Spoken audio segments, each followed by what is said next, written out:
Webtoon has reached a point where you could go as far as saying that they are getting mass produced.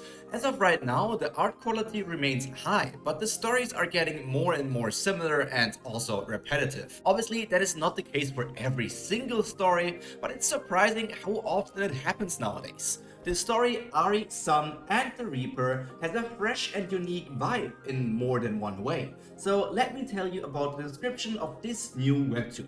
When Executioner and Champion of the People Master Yu goes missing, Ari, Sun, and Reaper set out to find him, each for different reasons. Sun, the dokebi and Master Yu's biggest fanboy, looks to him for guidance. Ari, a mysterious child that can't speak, seeks revenge, and Reaper is on a mission to collect the Master's soul before it expires, and they all face greater consequences on that journey. What do you think? Having three main characters is something we see quite often. The question always is if all the characters will get treated fairly or if it isn't really three main characters and one gets forgotten later down the line. I also need to clarify that Master Yu is not the executioner of people. I think that was slightly misunderstandable in the description. The word executioner used in the description is a title in a profession, which means that Yu is the protector and champion of people. However, he is not the only one. There are other people doing this profession as well, obviously. Like always, I left a link to the webtoon in the description of this video for you to check it out. If you however still need a bit more information to be sure that you want to read this story, get ready for my first impression on the new webtoon Ari, Sun, and the Reaper. Let's go! The first thing I meant by this story being very unique is the art style.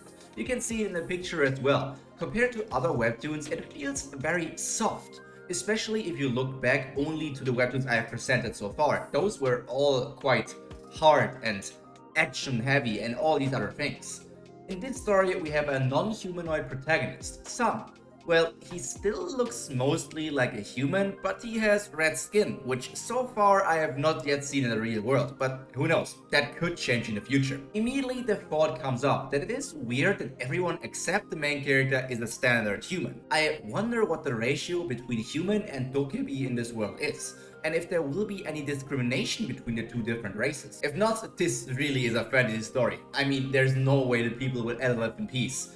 I think the prologue of the story takes place as many of us would already expect before the actual story starts. Maybe a few years or something similar like that. As you would have already predicted, this fantasy story also has demons from which humans need to be protected from. The people who take on this job have different ranks, Executioner being the highest. Master Yu, who seems to be on friendly terms with the protagonist's Sun, is one of the people with the highest ranking. If I understood correctly, there are only 5 executioners in this world, showing us how powerful Master Yu is, and making the description of the story even more serious. The prologue of this webtoon gets used to introduce us to the world and the characters, but it is being done in a natural way. It feels like normal conversations the characters would have, and not just the author describing their world to us as the reader. We are getting a promise that the protagonist will get trained by Master Yu when he is older, a very classic idea.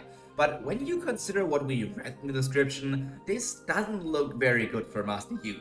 And then we come to what we all expected as well, a time skip. To be precise, it is a 6-year-long time skip. It seems like the different places in this country, or maybe the entire world, are based on the elements. So far we know about the Thunder province and the Fire province, so we all know that there will probably be a Wind province, a Water province, and probably an Earth province as well. All in all, a very nice start. We got the motivation for our first main character shown, and also some mysteries built up already that we want to discover the answers of in the future. There is a big shift in tone, however, between the prologue and the actual first chapter. At the first glance, everything seems to be calm and nice, but there is this underlying feeling of dread that is made obvious by changing how some of the speech bubbles look like, and the general flow of the conversation as well. Even looking at background characters adds a bit of anxiety to the entire situation. Creating such an atmosphere with a softer art style is not what I expected from the story. While it seems like our protagonist looks up to and likes Master Yu, it also seems like not everyone thinks of him in high regard. That shows us that this world isn't as simple as one might think at first, and we might have to be ready for some surprises that could change our opinions completely. Oh, yeah, and the chapters of this webtoon are quite short, so if you want to check it out, it will be a very quick read, unless you are also taking notes while reading like I am doing, then it will take a bit longer. It is actually difficult to make notes for this specific webtoon, and it is not the case because there aren't interesting things happening. Quite the opposite, in fact. In my opinion, there are so many things that are crucial to the story that it is just hard to tell you guys something without spoiling major plot points. So let me just tell you this. All three main characters that appear in the title of the story have also already appeared in these first 5 chapters. Well, to varying degrees.